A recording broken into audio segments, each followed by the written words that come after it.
अवधीतमस्तु मा विद्विषावहै। ओम शांति शांति शांति। श्री स्वामीनारायण भगवाननी जय। अक्षर पुरुषोत्तम महाराजनी जय। गुणातीतानंद स्वामी महाराजनी जय। भगत जी महाराजनी जय। शास्त्री जी महाराजनी जय। योगी जी महाराजनी जय। प्रमुख स्वामी महाराजनी जय। दिल्ली अक्षरधाम महोत्सवनी जय। जूनागढ़ मंदिर महोत्सवनी जय।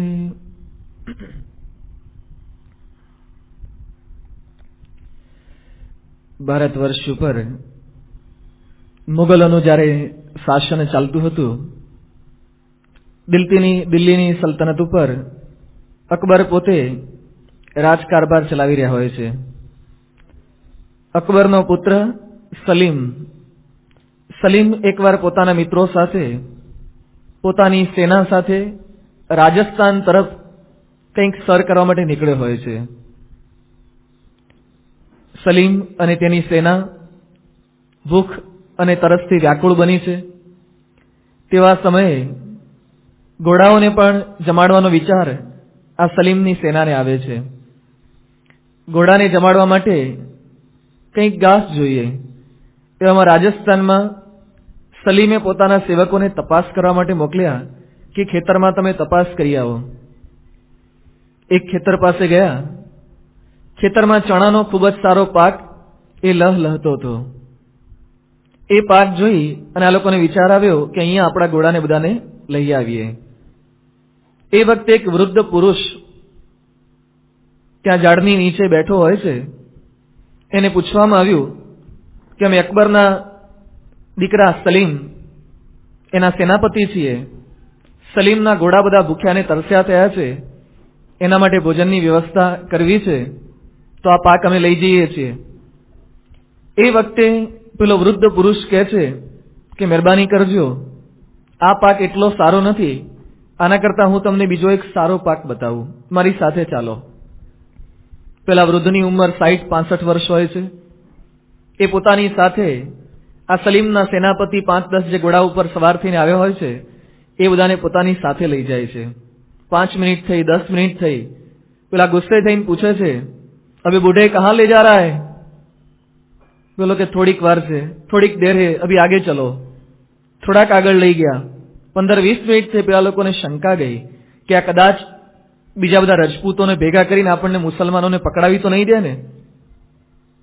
થોડેક દૂર ગયા અને પેલો વૃદ્ધ કહે છે કે આ મોટું ખેતર રહ્યું, તમારે જેટલો કઈ પાક જોઈએ એટલો લઈ લો. ચણાનું ખેતર હોય છે, તમારે ઘોડા માટે જેટલું કઈ જોઈતું હોય એટલું લઈ જાઓ. એ વખતે પેલો સેનાપતિ પૂછે છે કે આગળ જે મેં ખેતર જોયું હતું, જેનું ઘાસ લેવાની અમને ઈચ્છા થઈ હતી, એનાથી કઈ સારું નથી, એના જેવું જ છે.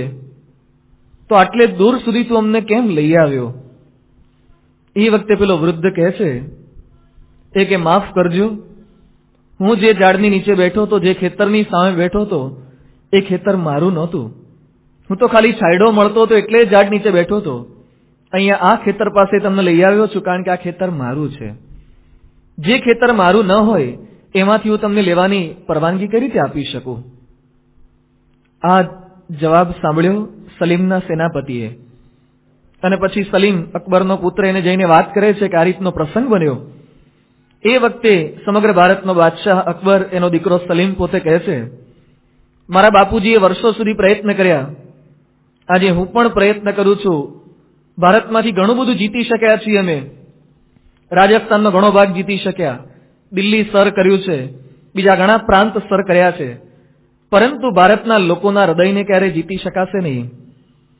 ભારતના લોકોને શસ્ત્રથી જીતવા ખૂબ જ કઠણ છે, કારણ કે આ લોકોને શાસ્ત્રોએ જીતી લીધા છે. આ લોકોની નસે નસમાં, દરેક ભારતીયની રગે રગમાં શાસ્ત્રોનું લોહી વહી રહ્યું છે. 65-70 વર્ષના એક બુઢાને પણ ખબર પડે છે કે જે ખેતર મારું ન હોય એ ખેતરમાં પરવાનગી ન આપી દેવાય. આ ભારત વર્ષની અસ્મિતા છે. શાસ્ત્રોએ કેટલા ઊંડા પાયા નાખ્યા હશે દરેક ભારતીયના હૃદયમાં કે આટલી પ્રમાણિકતાનું સિંચન એ દરેક ભારતીયમાં થયેલું હતું. એ પાયા પૂરનારો જે ગ્રંથ એ છે આપણા વેદો અને ઉપનિષદો. એ ઉપનિષદોના શ્રવણનો પ્રારંભ આપણે ગઈકાલથી કર્યો હતો. ઉપનિષદ એ કેવળ કોઈ કલ્પનાનો વિષય નથી. ઉપનિષદ એ કેવળ કોઈ ચરિત્રો કે આખ્યાનોનો ગ્રંથ નથી. ઉપનિષદ એટલે કે આર્ટ ઓફ લિવિંગ, જીવન જીવવાની વિદ્યા શીખવતો ગ્રંથ આ ઉપનિષદ છે. એમાં ઈશાવાસ્ય ઉપનિષદનો પ્રથમ શ્લોક, ઈશાવાસ્યમ ઇદમ સર્વમ યત કિંચ જગત્યામ જગત, સમગ્ર ગીતાનો સાર એની અંદર આપણને જ્ઞાન યોગ આ શ્લોકમાં આપવામાં આવ્યો છે. ઈશાવાસ્યમ ઇદમ સર્વમ, આ પૃથ્વીમાં જેટલું કંઈ આપણને ચર અચર જે કંઈ દેખાય છે એ દરેકની અંદર પરમાત્માનો નિવાસ છે. અહીંયા હેલોજન બળતી હોય, ચાલુ હોય, હેલોજનનો પ્રકાશ હેલોજનમાં તો છે જ, પણ આજુબાજુમાં જેટલા એરિયા એ કવર કરી શકે દરેક કણે કણમાં એ પ્રકાશથી વ્યાપ્ત છે. રૂમમાં આપણી ઘરે ટ્યુબલાઇટ કરી હોય, ટ્યુબલાઇટની જે સળી આવે છે એ તો પ્રકાશિત છે જ, પણ એની જેટલી શક્તિ હોય, સામર્થ્ય હોય, જેટલા વોલ્ટની હોય એટલા એરિયાના દરેક કણો પણ એટલા પ્રકાશિત કરી શકે છે. એમ પરમાત્મા વ્યતિરેક સ્વરૂપે તો પોતાના અક્ષરધામમાં છે જ, પરંતુ પરમાત્મા અન્વય સ્વરૂપે પૃથ્વીના કણે કણમાં પોતે વ્યાપીને રહેલા છે પોતાની સામર્થ્ય દ્વારા.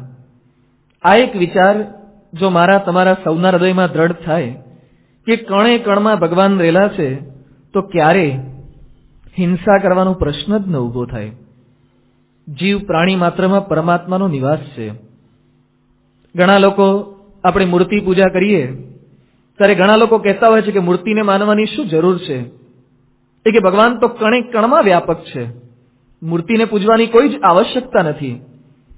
પરંતુ એ મૂર્ખ પુરુષોને આપણે સમજાવવું પડે કે તમે કહો છો કણે કણમાં વ્યાપક છે, તો આ મૂર્તિ એ લાખો અબજો કણોની નથી બનેલી? તો એ માટીના કણમાં ભગવાનને જોઈ શકો છો, તો એ કણો ભેગા થઈને જે મૂર્તિ બને છે એમાં પરમાત્માને કેમ ન જોઈ શકાય? તમે એમ માનો છો કે મૂર્તિના જેટલા કણ છે સિવાય બાકીના કણમાં વ્યાપક છે, તો તમે ભગવાનના વ્યાપકપણામાં ખોટ કાઢો છો. જેને ઉપનિષદનો એક મંત્ર દ્રઢ થયો હોય એ મૂર્તિ પૂજક હોય જ, એને મૂર્તિમાં શ્રદ્ધા હોય જ. મૂર્તિ એ કેવળ પથ્થરની સ્થૂળ રચના નથી. ઈશાવાસ્યમ ઇદમ સર્વમ, એની અંદર પરમાત્મા રહેલા છે, કણે કણમાં પરમાત્મા રહેલા છે. આ ટાઇલ્સમાં પણ છે, આ ટેબલમાં પણ છે, દરેક જગ્યાએ છે. પણ આપણી એટલી પાત્રતા નથી, આપણી એટલી ક્ષમતા નથી, આપણી એટલી ભક્તિ નથી જેથી કણે કણમાં પરમાત્માને પામી શકીએ, ઓળખી શકીએ, એનું દર્શન કરી શકીએ. પણ આપણા શાસ્ત્રોએ મૂર્તિ પૂજાની આપણને ભેટ આપી કે કદાચ તમે પૃથ્વીના દરેક કણકણમાં પરમાત્મા ન જોઈ શકો, પણ એ કણોમાંથી બનાવેલી મૂર્તિમાં જોશો ને તો પણ ઉપનિષદનો અર્થ સાર્થક થયો ગણાશે.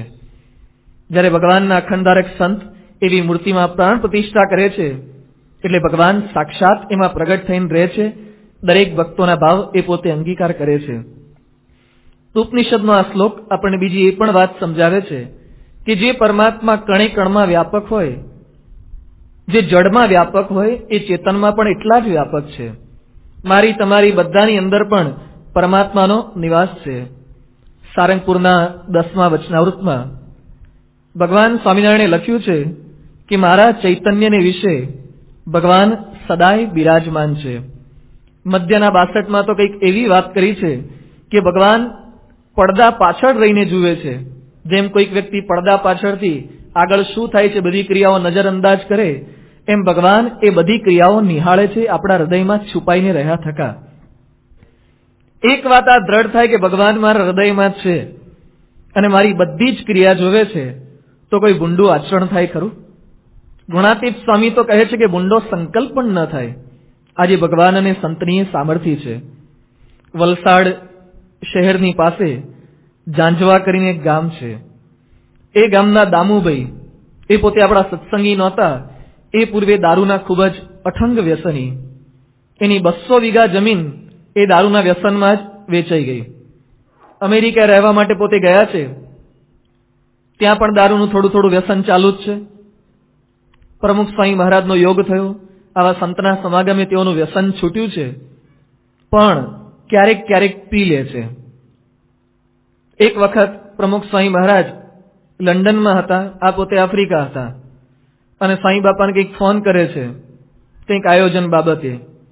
સ્વામીએ ફોન ઉપાડ્યો પ્રમુખ સ્વામી મહારાજે, અને ફોનમાં પહેલું જ વાક્ય પ્રમુખ સ્વામી મહારાજ બોલે છે કે દામુભાઈ જરા માપમાં પીવો, અહીંયા ગંધ આવે છે.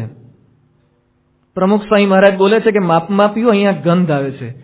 પેલા કે સ્વામી એવા ફોન તો શોધાયા નથી કે સામે ગંધ પહોંચે. ફોટો દેખાય એવા તો ફોન અત્યારે શોધાયા છે, પણ ગંધ પહોંચે એવા ફોન શોધાયા નથી. પ્રમુખ સ્વામી મહારાજ કે ભગવાન અને સંતનો ટેલિફોન છે. ગંધ તો શું, તમારા મનના સંકલ્પ પણ અહીંયા પહોંચી શકે છે. આ ભગવાનનું અંતર્યામીપણું છે. કબીરજીએ પોતે વાત કરી છે, ચીટી કે પાવ મેં જાંજર બજતા હે વો ભી મેરો સાહિબ સુનતા હે. ચીટી એટલે કીડી. એ કીડીના પગ કેવડા હોય, એમાં બાંધેલું જાંજર છડો કેવડો હોય, એની ગુગળીઓ કેવડી હોય, અને કીડી ચાલતી હોય ત્યારે ખણખણાટ કેટલો આવતો હશે, કોણ સાંભળી શકે? કેવા માઇક્રોસ્કોપ જોઈએ, કેવી સિસ્ટમ જોઈએ? પણ ભગવાન કીડીના પગમાં જાંજરનો અવાજ આવે એ પણ ભગવાન સાંભળી શકે છે. તો રૂમના ખૂણામાં કે મંદિરમાં એક ઝાડ નીચે ઉભા ઉભા કોઈ સત્સંગીની, કોઈ સંતની, કોઈકની કુથલી કરીએ, ભગવાન નહીં સાંભળતા હોય? ઘણીવાર આપણે બારણું બંધ કરીને પડોશીનું ખોદીએ અથવા આપણા ભાઈનું ખોદીએ, આપણને એમ કે કોઈ સાંભળતું નથી, આ લોકનું કોઈ સાંભળતું નથી, પણ ભગવાન બધું જ સાંભળે છે. એ અંતર્યામી છે, એ આપણી ભેગા જ રહેલા છે. ખાલી એક આ દ્રઢ થઈ જાય તો ક્યારેય કોઈનું અહિત કરવાનો આપણને વિચાર ના આવે, ક્યારેય કોઈનું ભૂંડું બોલવાનો આપણને વિચાર ના આવે. અંતર્યામી જાણવા એટલે આખી અધ્યાત્મ વિદ્યાનો સાર આવી જાય છે. અમેરિકામાં એક દુકાનમાં ખૂબ જ ચોરી થતી હતી. ડિપાર્ટમેન્ટલ સ્ટોર હશે, એની અંદર કેમેરા ગોઠવવામાં આવ્યા. ઘણી જગ્યાએ કેમેરા હોય છે, એનું નામ આપવામાં આવ્યું બિગ બ્રધર સીઝ. કહેતા કે મોટો ભાઈ જુએ છે. કેમેરાનું નામ આવું આપવામાં આવ્યું, મોટો ભાઈ જુએ છે. કોઈ સહેજ ચોરી કરવા જાય, બધું પકડાઈ જાય, એટલે કેબિન પાસે એક વ્યક્તિ ઊભા જ હોય, તરત નોટ કરીને પકડી પાડે. એનું અનુસંધાન આવ્યું, વ્યક્તિ પછી ચોરી કરતા અટકે છે. જેમ બિગ બ્રધર સીઝ, એમ આપણા સૌના પરમપિતા પરમાત્મા આપણા બધાની દરેક ક્રિયા એ જુએ છે.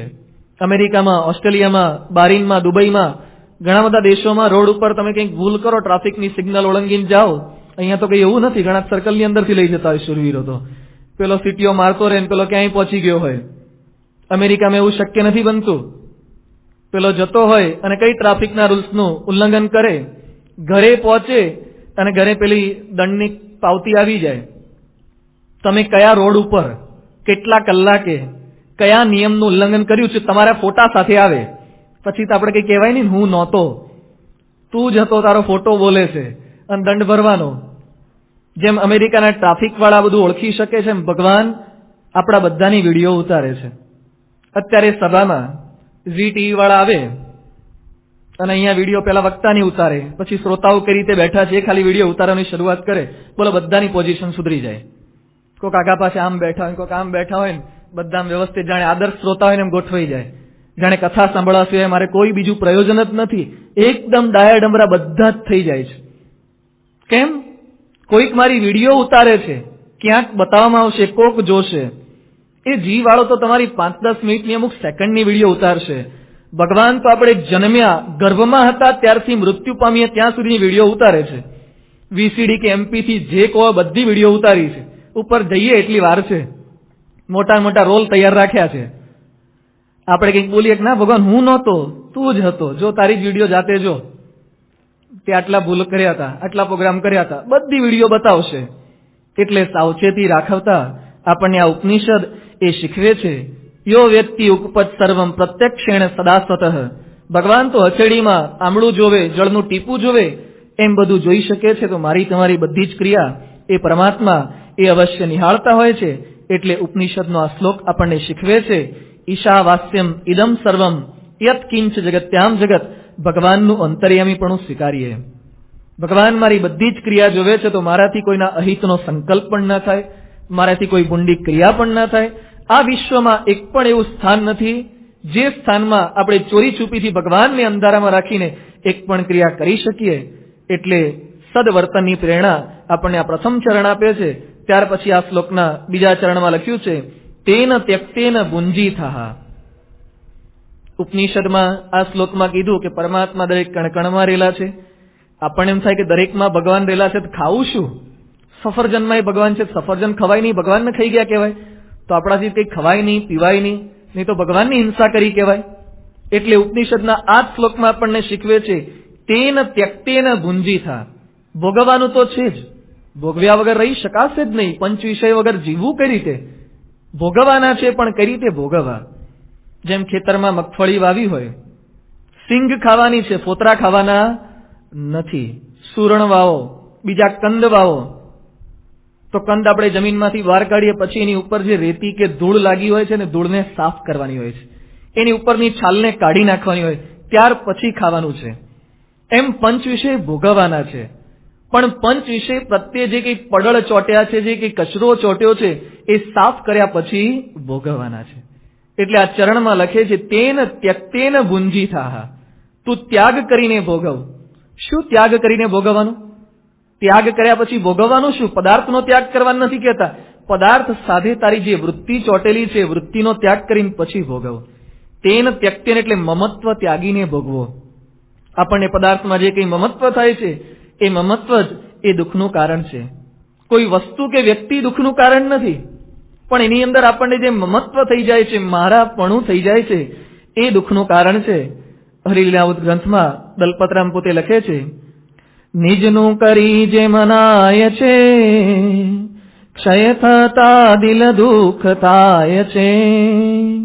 મમતા મન માન હોય તો દિલમાં દુઃખ ધરે ન કોઈ તો. જેમાં આપણને મમતા નથી એનું ક્યારેય દુઃખ થતું નથી. મહારાજ એકવાર માંગરોળમાં આણંદજી સંગેડિયાને ત્યાં પધાર્યા હતા.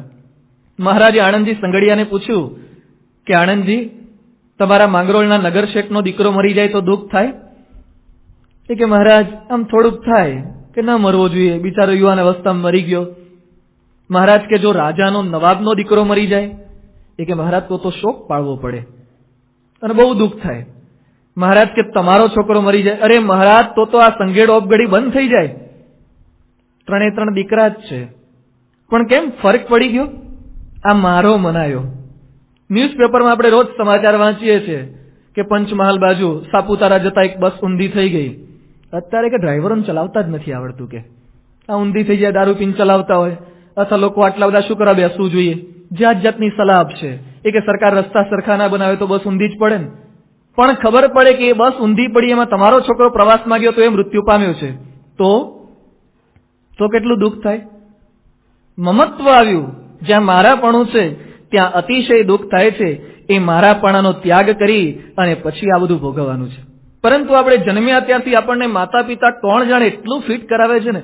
પ્રથમના 70માં મહારાજે લખ્યું છે કે આ તારી વાડી, આ તારી લાડી, આ તારી ગાડી, આ તારી બહેન, આ તારો ભાઈ, બધું તારું તારું મારું. આ એટલું ફિટ થઈ ગયું છે, મારું કાંઈ જ નથી. આપણે કેવળ એક મુસાફર બન્યા છે આ યાત્રામાં. કોઈક 70 વર્ષના મુસાફર છે. તમે ટ્રેનમાં જતા હોય અને ટ્રેન તમને પોતાની લાગે છે? એમાં કઈ સુધારા વધારા કરવાના? એ કે કલર ઉખડી ગયો છે, લાવો ને કલર મારા ખર્ચે કરી દઉં, નેરોલેક પેઇન્ટ મારી દઉં. મરાય? આપણે મુસાફર છીએ, 2-5 કલાકની મુસાફરી કરીને ઉતરી જવાનું છે. પંખો બંધ હોય, તમને વિચાર આવે કે હું ઇલેક્ટ્રિશિયન છું અને નવો પ્લગ ફિટ કરી આપું, અંદર સારો ફ્યુઝ નાખી દો. શું કરવા? ઘરનો ખર્ચો અંદર ઉમેરવો? વિચાર જ ના આવે, કારણ કે મારાપણાની ભાવના નથી.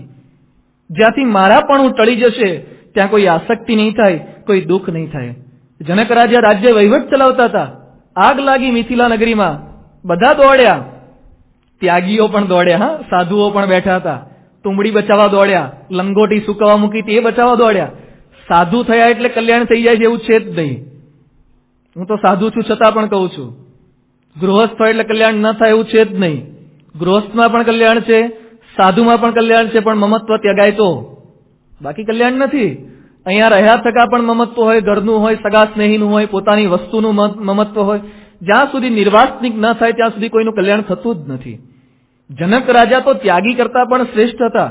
બધા ત્યાગી દોડવા માંડ્યા જનકને કોઈકે કીધું તમારી મિથિલા નગરી બળે છે, તમારે કઈ સાચવવા જવું નથી? જનક શું બોલ્યા? મિથિલાયામ પ્રદીપ્તાયામ ન મે દહ્યતિ કિંચન. મિથિલા નગરી બળે છે, એમાં મારું કઈ બળતું નથી. તો કોનું હતું? બીજા રાજાનું હતું? એનું જ હતું, પણ મારાપણાની ભાવના ટળી ગઈ હતી.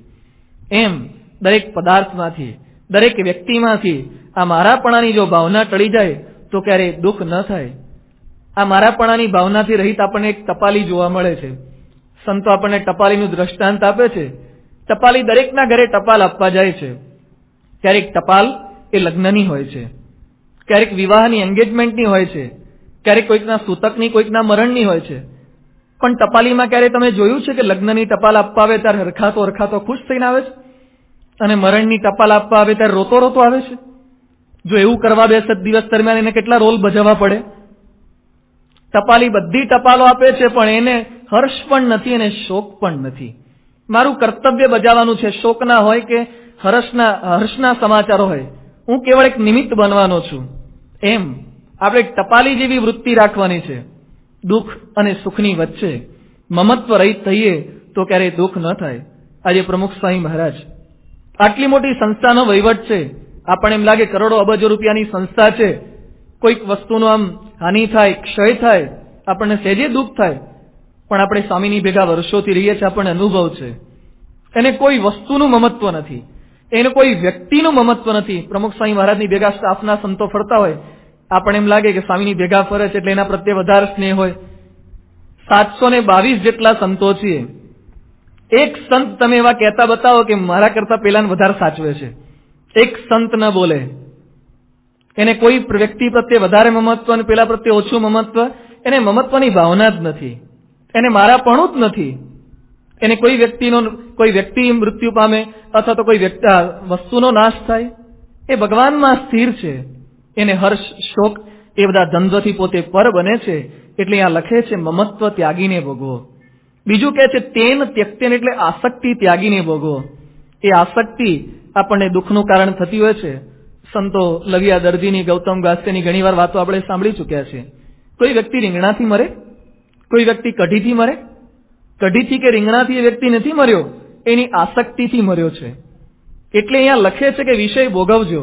તમારે સારામાં સારું ખાઓ, પંજાબી ખાઓ, ચાઇનીઝ ખાઓ, જેટલું કંઈ બનાવતા ઘરે આવડે, પ્રમુખ પ્રસાદમ લઈ આવો, એમાંથી જેટલું કંઈ શીખી શકાય એટલું હોય, ખાઈ શકાય એટલું, આપણને પરવડે એટલું બધું ખાઓ. અન્નકૂટમાં જેટલી આઈટમો ગોઠવે છે, શિકાગોમાં 1245 ગોઠવી હતી, એ બધી ઘરે બનાવો. પણ આસક્તિ રહિત ભોગવવાનું.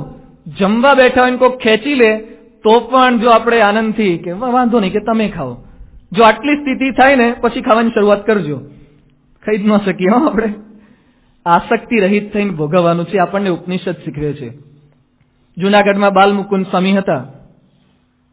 એ રાત્રે જમતા નહોતા, પણ એ ખરી ભક્ત આવ્યા કે સ્વામી મારી રસોઈ છે, તમે જમવા બેસો ને. બાલમુકુંદ સ્વામી કે ના, કે મને મહારાજની આજ્ઞાથી મેં નિયમ લીધો છે. ગુણાતીત સ્વામીએ નિયમ આપ્યો છે કે રાત્રે ન જમવું, એટલે હું જમતો નથી. પેલા હરિભક્તે અતિશય આગ્રહ કર્યો. હરિભક્તને રાજી કરવા માટે બાલમુકુંદ સ્વામી જમવા બેઠા. જમવામાં કઈ વિશેષ કઈ બહુ મોટી સારી આઈટમ પણ નહોતી, પણ ખીચડી હતી. પત્તર પીરસાયું, અંદર ખીચડી લીધી. ત્યાં કોણ જાણે ભંડારી થોડા માથાના ફરેલા હતા, અને રોજ કોણ કોણ જમે છે એ પ્રમાણે જ રસોઈ કરતા હોય.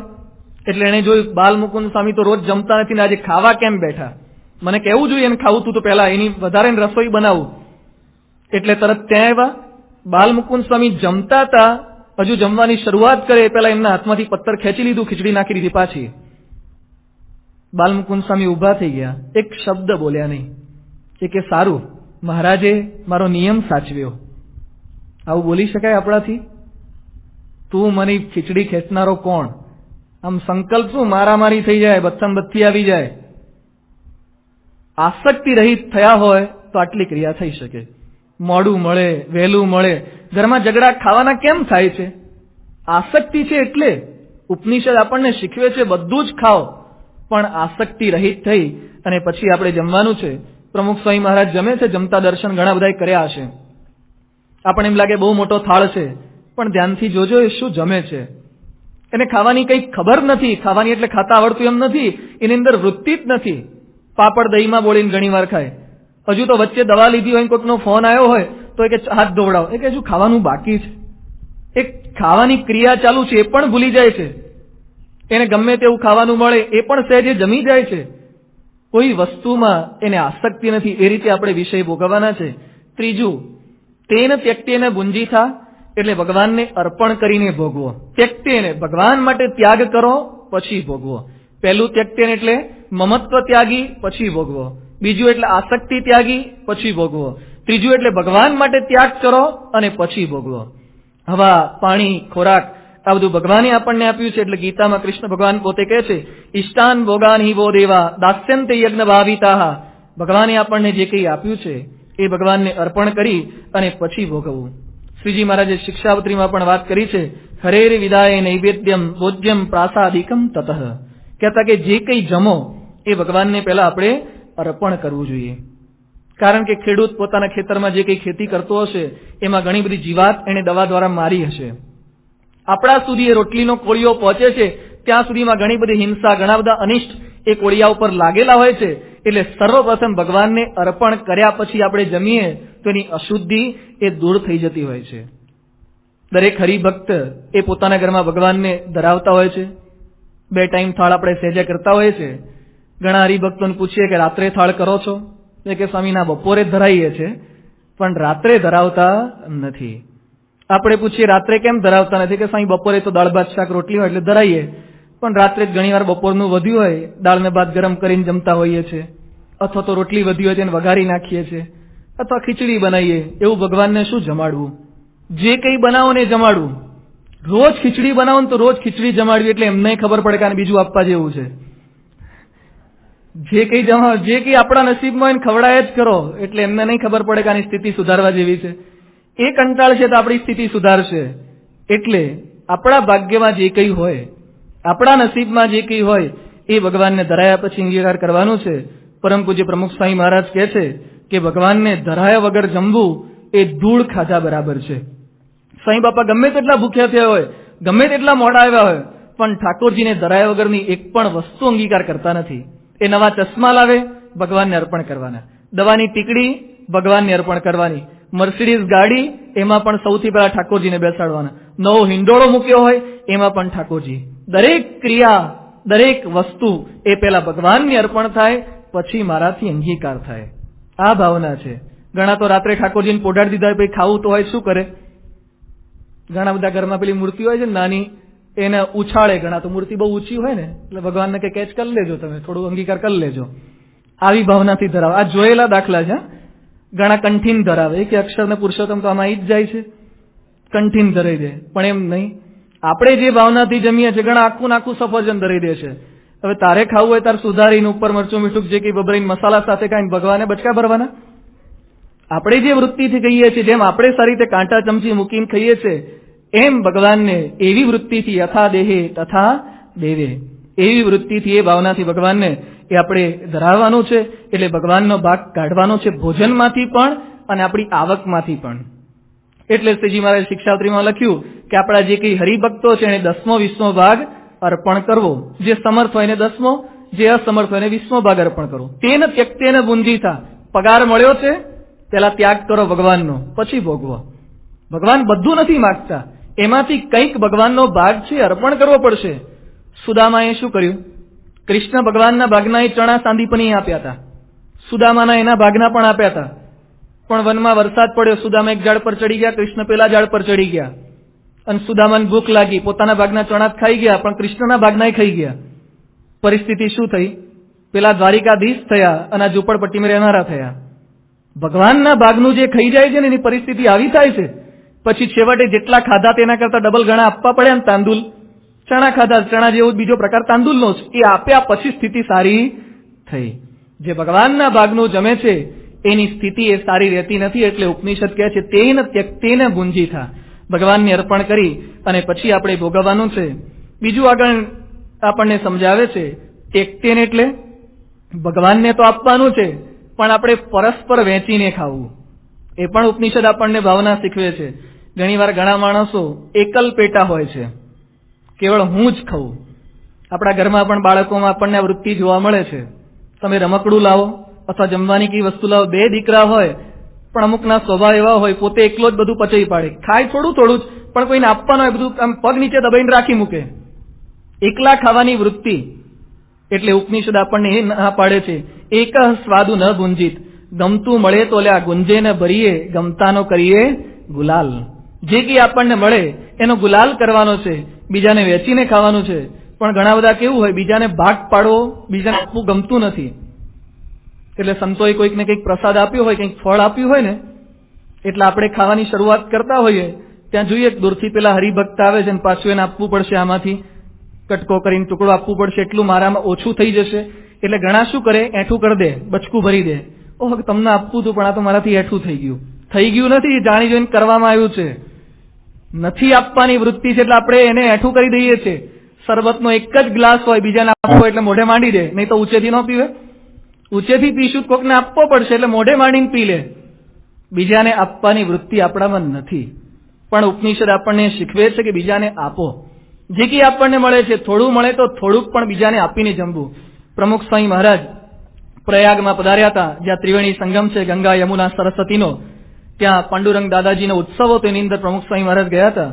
સાંઈ બાબા પોતાના ઉતારે વિરાજમાન હતા અને કાઠિયાવાડમાં વાવડી કરીને ગામ છે, નાની વાવડી, એના હરિભક્તો ત્યાં પ્રમુખ સ્વામી મહારાજના દર્શને આવ્યા અને સાંઈ બાપાને એમણે વિનંતી કરી, સ્વામી અમે અહીંયા પ્રવાસમાં આવ્યા હતા, એક પેલા ટ્રાન્સપોર્ટ વાળાએ આયોજન કર્યું હતું, ટ્રાવેલ્સ વાળાએ અમને પ્રવાસમાં લાવ્યો. એને લાવતી વખતે શરત કરી હતી કે તમારા જમવાની બધી વ્યવસ્થા હું કરી આપીશ, પણ અહીંયા આવ્યા પછી ફરી ગયો છે અને કે જમવાનું તમારી રીતે કરી લો. અહીંયા અમે ક્યાં જમવા જઈએ, આ તો બહારનો રાજ્ય છે, આપણું જેવું સત્સંગીનું જેવું જમવાનું જોઈએ મર્યાદા પ્રમાણે એ તો મળે નહીં. એ વખતે પ્રમુખ સ્વામી મહારાજે સેવક સંતોને બોલાયા કે આપણી પાસે શું છે. સેવકો કે બાપા આપણે પણ ફરવા આવ્યા છીએ અહીંયા પેલા ઉત્સવમાં, એટલે આપણે બીજે કાંઈ તો હરિભક્તનું ઘર તો છે જ નહીં, એટલે આપણે દિલ્હીથી સ્પેશિયલ થોડું ઘણું નાસ્તો ઠાકોરજીને ધરાવાય આપને સંતો માટે લીધો છે, એમાંથી ક્યાં આપી શકીએ આપણે, આ તો 20-25 હરિભક્તો છે. સ્વામી કે ના, કે કેવળ ઠાકોરજી પૂરતું રાખો, બાકીનું બધું એ લોકોને આપી દો. તેન ત્યક્તેન ભુંજી થા, બીજાને આપીને ભોગવો. નહીં તો ઘણી વાર આપણા મનમાં થાય કે મારી વ્યવસ્થા નથી થતી, ત્યાં તમને ક્યાંથી આપું, અમારાથી થાય એવું નથી. પણ એમ નહીં, આપણી પાસે જે કંઈ હોય એ બીજાને આપીને ભોગવવાનું છે. આ ચોથી ભાવના છે. અને ત્યક્તેન એટલે શાસ્ત્ર નિષિદ્ધનો ત્યાગ કરીને પછી ભોગવવાનું. શાસ્ત્રમાં જે નિષિદ્ધ કર્યું છે, વ્યસનમ ન કર્તવ્યમ ન ભક્ષ્યમ સર્વથા માંસમ, માંસ ન ખાવું જોઈએ, વ્યસન ન કરવા જોઈએ, એ બધાનો ત્યાગ કરવો જોઈએ અને પછી બાકી જે વધે એ ભોગવવું જોઈએ. ઘણી વાર ઘણા આપણને કહેતા હોય છે કે સ્વામિનારાયણના સત્સંગી થયા ને પછી સારું ખાવા પીવાનું કંઈ રહ્યું જ નહીં. તો કોણ જાણે એનું શું જૂટવી લીધું શ્રીજી મહારાજે, ખાલી ડુંગળી લસણના હિંગ કાઢ્યા છે, એમાં તો એને બધું છીનવાઈ ગયું એવું લાગે છે, બીજું કાંઈ છીનવાઈ નથી ગયું. પણ મહારાજ કહે છે, ઉપનિષદ કહે છે, તેન ત્યક્તેન ભુંજી, તેનો ત્યાગ કરો. ડુંગળીનો ત્યાગ, લસણનો ત્યાગ, હિંગનો ત્યાગ અથવા બજારું ખાણીપીણીનો ત્યાગ કર્યા પછી જે વધે એને ભોગવો. તેન ત્યક્તેન ભુંજી થા એટલે શાસ્ત્ર નિષિદ્ધનો ત્યાગ કરવાનો છે, ત્યાર પછી આપણે ભોગવવાનું છે. અને અંતિમ તેન ત્યક્તેન એટલે તેન દત્તેન, ભગવાને આપણને જે આપ્યું છે એમાં સંતોષ માનીને ભોગવો. ભગવાનની પ્રસાદી છે, જે કંઈ મારું રૂપ છે. અમેરિકામાં થોડાક સમય પહેલા સર્વે કરવામાં આવ્યો, કેટલાક છોકરાઓ, છોકરીઓ, પુરુષો, સ્ત્રીઓ બધાને પૂછવામાં આવ્યું કે તમને તમારું જે ફેસ મળ્યું છે, ફીચર મળ્યું છે મુખારવિન, એનાથી સંતોષ છે? અમેરિકામાં 68 થી 69 છોકરાઓ, છોકરીઓને પોતાના મોઢાથી સંતોષ નથી, અસંતોષ. એ કે આના કરતા થોડુંક આમ આપ્યું હોત ને, થોડાક હોઠ આવા આપ્યા હોત, થોડુંક નાક આમ આપ્યું હોત. ભગવાને જે આપ્યું છે એને સંતોષ માનીને ભોગવો. ઘણા રૂપનો અસંતોષ હોય છે, ઘણા પોતાની હાઈટનો અસંતોષ હોય, એ કે થોડોક ઊંચો બનાવ્યો હોત ને. જે આપ્યું છે બરાબર છે. ઘણાને બહુ સ્થૂળ બનાવી દે, ઘણા બહુ ખાય તો પટલા ને પટલા જ રહે છે, કોઈ ફેરફાર થતો નથી. ઘણા રોડ પર દોડવા નીકળે તો જાડા ને જાડા જ રહે છે, ઘણો પ્રયત્ન કરે છે. પણ ભગવાને જે કંઈ આપ્યું છે ને સંતોષ માનવાનો છે. જે કંઈ આર્થિક સંપત્તિ આપી, જે કંઈ પુત્ર પુત્રી આપ્યા, ઘણી વાર ન પણ આપે, પણ એની વચ્ચે તેન દત્તેન ભુંજી થા, એણે જે કંઈ આપ્યું છે એમાં સંતોષ માનીને આપણે ભોગવવાનું છે. ઉપનિષદના આ શ્લોકનું આચરણ આપણને શીખવે છે. મમત્વ ત્યાગો, આસક્તિ ત્યાગો, નિષિદ્ધ જે કંઈ છે એનો ત્યાગ કર્યા પછી શાસ્ત્ર વિહિત છે એને આપણે ભોગવવાનું છે. એ જ શ્લોકમાં આગળ વાત કરતા લખે છે, મા ગૃધઃ કસ્ય સ્વીત ધનમ. આ શ્લોકનું જે એક અંતિમ ચરણ ચાલી રહ્યું છે, કહેતા કે ક્યારેય કોઈનું ધન તું પડાવીશ નહીં. ઉપનિષદનો આ પ્રથમ મંત્ર છે, એની અંદર જ આ વાત કરી છે. કેમ ઋષિ મુનિઓએ, કેમ ભગવાને વાત કરી? કારણ કે માણસની પડાવવાની વૃત્તિ છે. આ શ્લોકમાં લખ્યું છે, મા ગૃધઃ કસ્ય સ્વિત ધનમ. ગૃધ એટલે પડાવવું નહીં, લોભ ન કરવો. જેમ ગીધ પક્ષી હોય છે ને, ગીધ પક્ષી ઉપરથી આ શબ્દ આવ્યો છે. ગીધની વૃત્તિ પડાવવાની હોય છે, ખૂબ જ ઊંચે ઉડતું હોય છે, પણ જેવું માંસનો લોચો જોયો નથી, નીચે ઉતરીને તરત હડપ કરીને લીધું નથી. એમ માણસ પણ આમ બહારથી બહુ સારા દેખાતા હોય, બહુ ઊંચાઈ પર પહોંચી ગયા એવું લાગતું હોય, પણ ગીધ વૃત્તિ હોય છે, પડાવવાની વૃત્તિ હોય છે. આજે સમાજનું એક પણ ક્ષેત્ર એવું નથી જેમાં પડાવવાની વૃત્તિએ પ્રવેશ ન કર્યો હોય. બાળપણથી શરૂઆત થાય, સ્કૂલમાં જાય ને તો રિસેસ પડી હોય ત્યારે કોકના નાસ્તાના ડબ્બા ખોલીને ખાઈ જાય, અથવા તો પેન પેન્સિલ ચોરી નાગી પાછી કરી દે. સારી નોટ હોય તો લઈ લે. બાળપણમાં એ જોવા મળે. સરકારી કર્મચારી હોય, સચિવાલયમાં હોય, એગ્રીકલ્ચરમાં હોય, જિલ્લા પંચાયતમાં હોય, ફાઇલ પર વજન મૂકો તો જ ફાઇલ આગળ જશે. વજન એટલે પેપર વેઇટ નહીં, પૈસા મૂકો નહીં તો કાગળ તમારા ઉડી જશે. પડાવવાની વૃત્તિ ઠેર ઠેર આપણને જોવા મળે છે. રાજકારણી મોટા મોટા કૌભાંડ, 500 કરોડના ઘાસ ખાઈ જાય છે એકલાઓ. આ ઠેર ઠેર મોટા મોટા કૌભાંડ જોવા મળે. શિક્ષણમાં કૌભાંડ, શિક્ષણમાં પડાવવાની વૃત્તિ. થોડાક સમય પહેલા જ અમદાવાદમાં બાપુનગરમાં હોલી ચાઇલ્ડ સ્કૂલનું મોટું કૌભાંડ બહાર પડ્યું, ડમી શિક્ષકનું. 29 જેટલા ડમી શિક્ષક બનાવ્યા હતા. ગેરકાયદેસર પગાર, 9 કરોડની ગ્રાન્ટ છેલ્લા કેટલાય વર્ષોથી લેતા હતા. શિક્ષણમાં જ પડાવવાની વૃત્તિ. એ છોકરાઓને સંસ્કાર શું આપશે? વિદ્યાર્થીઓને પ્રવાસમાં લઈ જાય, છોકરાઓને જે ખર્ચો થવાનો એના કરતા 10-15 રૂપિયા દરેક દીઠ વધારે ચડાવી દે ને એમાંથી શિક્ષકો જલસા કરે, અથવા ભેગું કરીને કંઈક બીજે પ્રવાસે પોતે જઈ આવે. શિક્ષકોની પડાવવાની વૃત્તિ.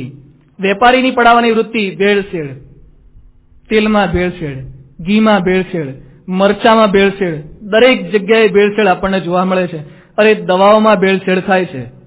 2 વર્ષ પહેલા ગુજરાત સમાચારમાં કટિંગ આવ્યું હતું. 1500 કરોડનું દવાઓનું ભેળસેળનું કૌભાંડ ભોપાલમાંથી પકડાયું. ભોપાલમાંથી એક છોકરો પ્રવાસે ગયો હતો. પ્રવાસે ગયો નૈનીતાલ બાજુ, એમાં એના પેટમાં દુખાવો પડ્યો. શિક્ષકે દવા આપી, ટેબ્લેટ, દુખાવો વધી ગયો. તાત્કાલિક એને ઘરે પહોંચાડવામાં આવ્યો. ઘરેના બાપુજી, એના ઘરે પણ આ જ દવા હતી, એટલે એ દવા ફરીથી આપી તો એકદમ વધારે માંદગી વધી ગઈ, માંદો પડી ગયો. તાત્કાલિક હોસ્પિટલમાં એડમિટ કરવો પડ્યો. ડોક્ટરે તપાસ કરી, હિમોગ્લોબિન એકદમ ઘટી ગયું, આમ મૃત્યુ પામી શકે એટલી ઘડીએ પહોંચી ચૂક્યો છે. ડોક્ટરે પૂછ્યું દવા કઈ આપી હતી? તપાસ કરીને બાપુજી કીધું મારા ઘરે આ દવા છે, આ આપી હતી. ડોક્ટરે દવા જોયું, રેપર તો સારું હતું, નામ પણ સારું હતું કંપનીનું. પછી કેપ્સ્યુલ ખોલી તો કેપ્સ્યુલ તો ખુલી શકે. અંદર જોયું તો કેપ્સ્યુલની અંદરથી ચૂનાનો ભૂક્કો, લાકડાનો વેર એની અંદરથી નીકળ્યો. 1500 કરોડનું દવાઓનું કૌભાંડ હતું. પછી પોલીસે બધી તપાસ કરી, સીબીઆઈ ને બીજા બધાએ, ડીએસપી વગેરે તપાસ કરતા કરતા આ બધી દવાઓ દિલ્હીની એક ઝૂંપડપટ્ટીમાં પેલા ભિખારીઓ બનાવતા હતા. ચોકનો ભૂકો કર્યો હોય, કાથાનો ભૂકો હોય, લાકડાનો વેર નાખીને અંદર દવાઓ બનાવતા હતા. આવું દેશ સાથે ષડયંત્ર કરવાનું, માણસોના જીવન સાથે ષડયંત્ર કરવાની વૃત્તિ ચાલે છે. એટલે ઉપનિષદ કહે છે, મા ગૃધઃ કસ્ય સ્વિત ધનમ. કોઈકનું પડાવી લેવાની વૃત્તિ, કોઈકને દુઃખી કરવાની વૃત્તિ કરે રાખશો નહીં. બેંકમાં લોન લેવી હોય એમાંથી કટકી આપવી પડે. લાખની લોન હોય તેમાંથી 20-25 હજાર પેલા મેનેજરને આપવા પડે. સહકારી બેંકો કેમ ઉઠી જાય છે? પડાવી લેવાની વૃત્તિ. અને પૈસા જમા કરાવે અને બારોબાર પોતાના દીકરા જમાઈને આપી દીધા હોય. પેલો માગવા આવે તારે બેંકમાં કઈ જ ન હોય. આ સહકારી બેંકોના ઉઠમણા વિઝા ઓફિસમાં, પોલીસમાં, અંડરવર્લ્ડમાં, પરિવારમાં, દરેક જગ્યાએ આ બધી પડાવવાની વૃત્તિ છે. એટલે ઉપનિષદ આપણને શીખવે છે કે ક્યારે કોઈની કોઈ પણ વસ્તુ પડાવી નહીં. ધન પડાવવું નહીં એ તો છે જ, પણ કોઈની કીર્તિ પણ પડાવી ન લેવી. કીર્તિ પણ એક ધન છે ને. ઘણી વાર આપણને જોવા મળે, સંતોએ સેવા સોંપી હોય, 2 જણા સેવા કરતા હોય, એકે બરાબર મહેનત કરી હોય, એ કામ હજુ પૂરું કરવાની તૈયારીમાં હોય, ત્યાં પેલો જણે ઓછું કામ કર્યું છે ને એવું તત્પર થઈ અને સંતો પાસે જાય, સ્વામી તમે કીધું બધું પતી જ ગયું. એ કે તમે સોંપ્યું એટલે આપણે કામ કરવાનું જ હોય ને.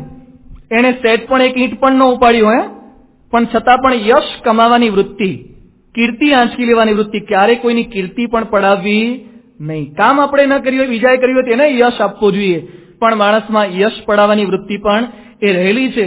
એટલે આ ઉપનિષદ આપણને શીખવે છે ક્યારે કોઈની વ્યક્તિ, વસ્તુ, કીર્તિ, યશ ક્યારે પડાવવું નહીં. ઉપનિષદનો આદેશ ભગવાન સ્વામિનારાયણના ભક્તોમાં કેટલા અંશે દ્રઢ થયો છે. સગ્રામ જેવો વાગરીકોમનો એક વ્યક્તિ રસ્તામાં પડેલો ચાંદીનો તોળો ન લે, એ પ્રસંગ તો આપણે જાણીએ છીએ, પણ બીજા લંગાલા ગામના માંડણ ભક્ત થઈ ગયા. એકવાર પોતાના ખેતરેથી ગાડામાં બેસી પોતાની પત્ની સાથે જતા હોય છે માંડણ ભક્ત, અને રસ્તામાં રેશમનું નાડું પડેલું એની પત્નીએ જોયું. એની પત્ની વાંકા વળ્યા અને રેશમનું નાડું લઈ લીધું. માંડણ ભક્તે પૂછ્યું, શું લીધું? એ કે ના, કે કઈ નહીં. એ કે છુપાવો છો કેમ, બોલો શું લીધું? એ કે આ તો રેશમનું નાડું છે, છોકરાને ગોળીએ બાંધવા થશે. એ કે નીચે નાખી દે. એ કે પણ તમને શું વાંધો છે, આ કોઈનું નથી, કે કોઈ હક દાવો કરતું નથી. એ કે હક દાવો નહીં, શ્રીજી મહારાજે ના પાડી છે, પડી વસ્તુ કોઈની હાથે ન ચાલે રાજ, એ આપણાથી લેવાય નહીં. પેલા કે પણ તમને વાંધો શું છે? એ કે પૂરેપૂરો વાંધો, જ્યાં સુધી નાખીશ નહીં ત્યાં સુધી તારા હાથનું પાણી કે અન્ન મારે હરામ છે. જો નહીં નાખે તો તારી સાથેનો સંબંધ કાપી નાખીશ ને તું મારા માટે મા બેન સમાન થઈ જઈશ. શું દ્રઢતા એક એક હરિભક્તોમાં મહારાજે નાખી હશે. રસ્તે પડેલું રેશમનું નાડું ન લેવા દે, કોઈની પડી વસ્તુ ન લઈ શકાય, આટલો સમાજ મહારાજે એ જમાનામાં તૈયાર કર્યો હતો. આવા તો કેટલા અપરિગ્રહ વ્રતવાળા ભક્તો મહારાજે તૈયાર કર્યા હતા. ઉપલેટાના વીરાભાઈ ખૂબ જ હિંસક વૃત્તિના હતા, પણ કારિયાણીમાં બધા ભક્તો સાથે ફરવા ગયા હતા અને વસ્તા ખાચરના દરબારમાંથી દાંતણ લીધું. બાવળનું એક દાંતણ. મહારાજે પૂછ્યું, દાંતણ ક્યાંથી લીધું? એ કે મહારાજ વસ્તા ખાચર બાપુના દરબારમાંથી.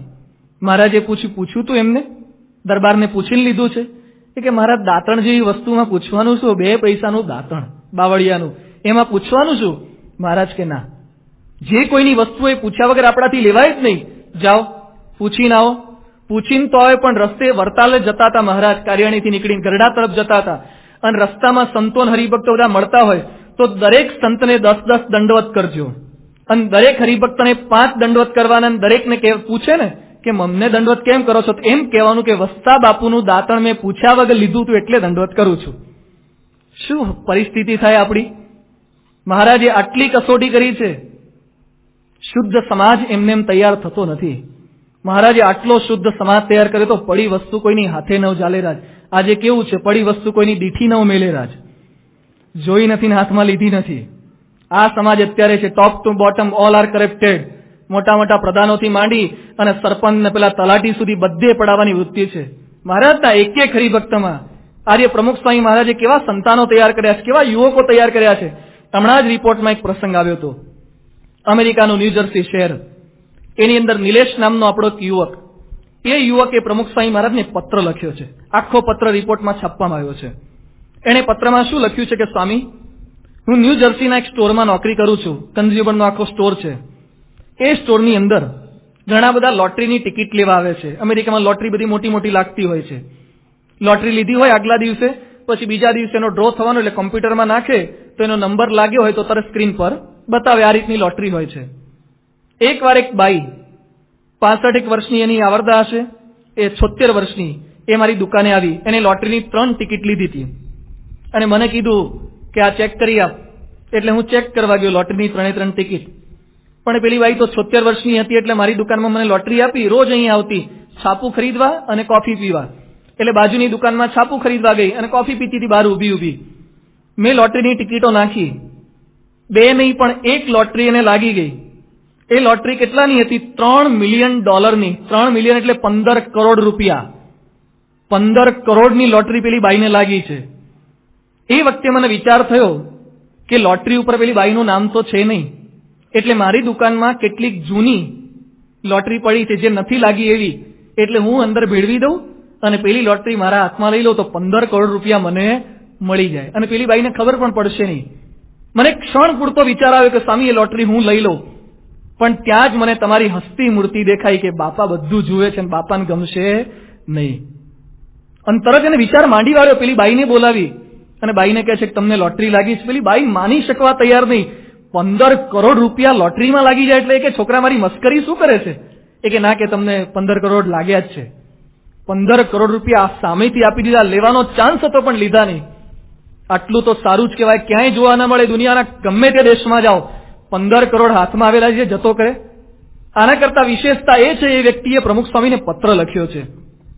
એમાં એ વ્યક્તિએ લખ્યું છે કે સ્વામી, એક ક્ષણ પડતો મને વિચાર આવી ગયો કે પેલી લોટરી લઈ લઉં, પણ બાપા તમે કંઈક એવી કૃપા કરો, મારામાં થોડા સંસ્કારે ઓછા હશે ને તો મને લેવાનો વિચાર આવ્યો ને, પણ હવે મારા પર એવી કૃપા કરજો કે જિંદગીમાં મને ક્યારેય એક ક્ષણ પૂરતો પણ વિચાર ના આવે.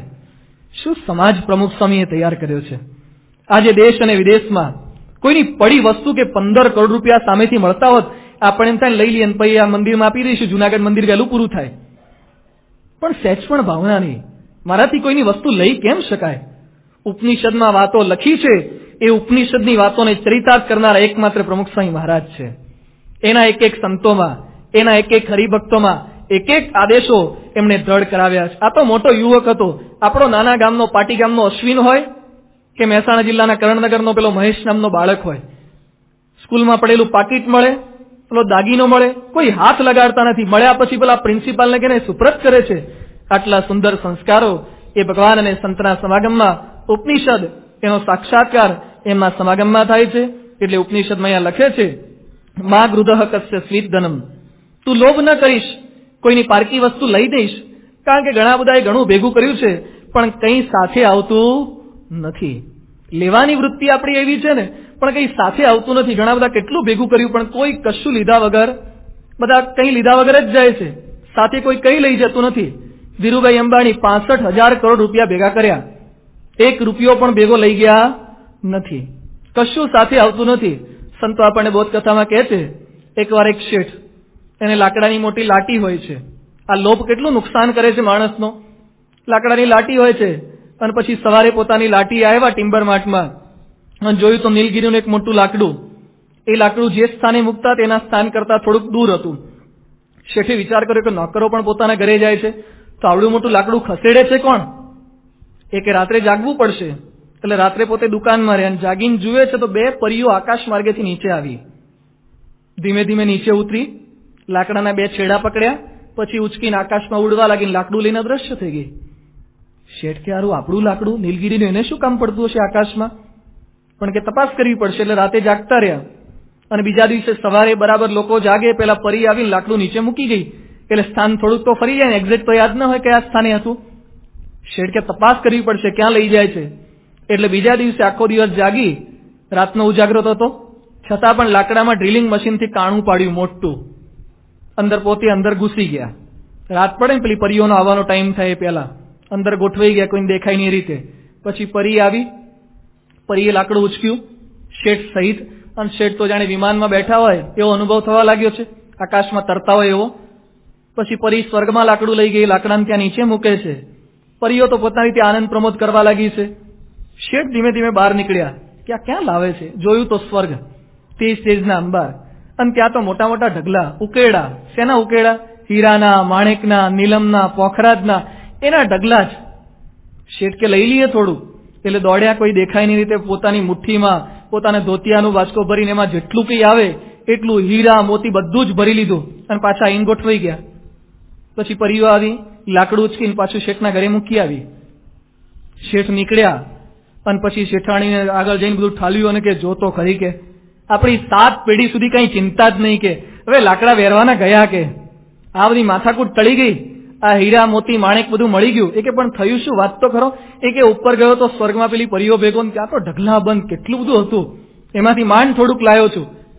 પેલી શેઠાણી કે મને ભેગી લઈ જાઓ ને, કે એ કે ના જવાય, કે એકવાર તો જઈ આવ્યા, કે ના, કે મને લઈ જાઓ. એ કે તમને બૈરાઓને શું લેતા આવડે?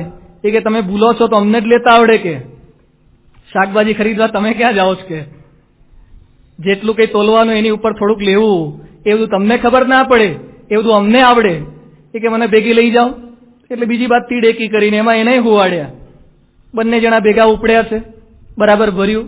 પેલા બેને પણ પોતાના ખોળામાં જે કંઈ આવતું હશે બધું ભર્યું. શેઠ કે બરાબર ભરી લો, ફરીથી આવવાનું થાય કે ના થાય, એટલે મુઠ્ઠીઓમાં ભર્યું. એ કે અત્યારે આપણે ક્યાં વાત કરી, થોડુંક મોઢામાંય ભરો.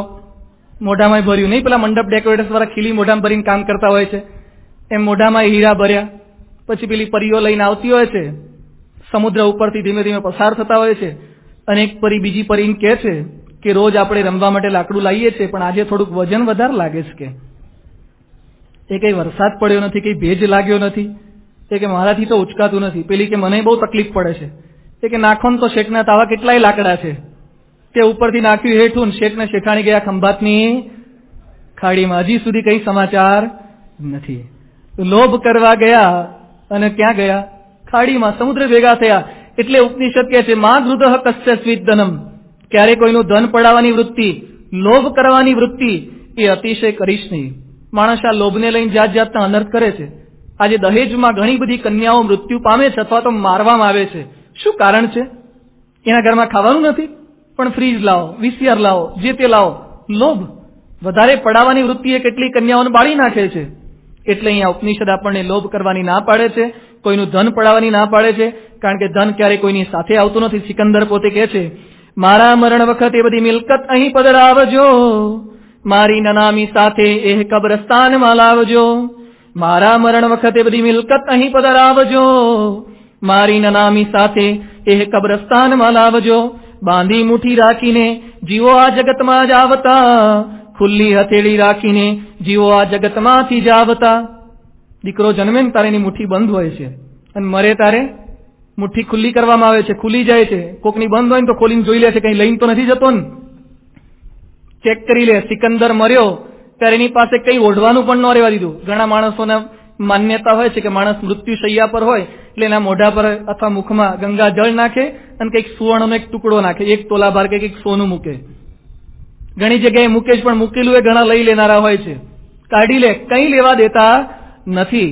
એટલે આ લોભ ન કરવો એની સુંદર શિખામણ, સુંદર ઉપદેશ આપણને ઈશાવાસ્ય ઉપનિષદનો આ પ્રથમ મંત્ર આપે છે. કારણ કે કંઈ આપણી વસ્તુ એ સાથે જતી નથી. જેના માટે પ્રયત્ન કરીએ છીએ એ દેહ પણ નાશવંત છે. એટલે ઉપનિષદ લોભ વૃત્તિ ટાળી અને ભગવાને આપણને જે કંઈ આપ્યું છે એની અંદર સંતોષ માની ભગવાનને અર્પણ કરીને ભોગવવાનો સુંદર ઉપદેશ આપણને આપે છે. ઈશાવાસ્ય ઉપનિષદનો હવે બીજો મંત્ર શરૂ થાય છે. ગીતામાં જે કંઈ કર્મયોગની વાતો કરી છે એ કર્મયોગનો તમામ સાર, માણસ કર્મ કઈ રીતે કરે તો બંધન ન થાય, એની સુંદર વાત કરતા ઈશાવાસ્ય ઉપનિષદના આ બીજા શ્લોકમાં લખ્યું છે, કુર્વન્નેવેહ કર્માણી જીજીવિષેચ્છતમ સમા એવં ત્વયિ નાન્યથેતોસ્તિ ન કર્મ લિપ્યતે નરે ઈહ કર્માણી કુર્વન એવ શતમ સમાહ જીજીવશેત. અહીંયા પૃથ્વી લોક ઉપર દરેક વ્યક્તિએ 100 વર્ષ જીવવાની ઈચ્છા રાખવી જોઈએ. આપણા શાસ્ત્રો આપણને વહેલા મરવાની વાત કરતા જ નથી. ઉપનિષદ કહે છે 50-60 ની આવરદા શું કરવા બાંધો છો? એવું જ મનમાં ધારો ને કે 100 વર્ષ જીવવું છે. શતમ જીવેમ શરદઃ, કહેતા કે 100 શરદ ઋતુ જોવાય એટલું આપણે જીવવું છે. ઘણી વાર આપણે ભાષામાં કહીએ છીએ 100 દિવાળીઓ જોઈ છે, 100 દિવાળી જોવાય એટલું જીવવું છે. પણ એટલું જીવ્યા પછી કરવાનું શું? ઉપનિષદ આપણને લાંબુ જીવવાની વાત શું કરવા કરે છે? લાંબુ જીવીને લાભ શું? કાકોપી જીવતી ચિરાએ બલિંચ ભૂંકતે, કાગડો પણ વર્ષો સુધી જીવે છે, કેટલાય વર્ષો સુધી, પણ એ તો વિષ્ટા જ ખાય છે, ચરક જ જમે છે, એનું જીવન શું કામનું છે? પણ મનુષ્ય જીવ્યા પછી કરવાનું શું છે? કુર્વન એવ, કર્મ કરતા કરતા જીવવું. ઘણીવાર માણસો લાંબુ જીવે પણ કર્મ કંઈ ન કરે, નિષ્ક્રિયવાદી થઈ જતા હોય છે. ઘણા માણસો તો યુવાન હોય ને યુવા અવસ્થાથી જ નિષ્ક્રિય થઈ જતા હોય છે. એને સંતોની ભાષામાં કહે છે યુવાન ડોસલો. શું? યુવાન હોય પણ ડોસા જેવો જ હોય, સાવ વૃદ્ધ હોય, હજુ તો 20-22 વર્ષ થયા ત્યાં એટલો નિષ્ક્રિય હોય કે કામ સોંપે ને કે સ્વામી બહુ થાક લાગે છે. યુવાનીમાં એને થાક લાગી જાય છે. પણ જેટલા કંઈ માણસો આગળ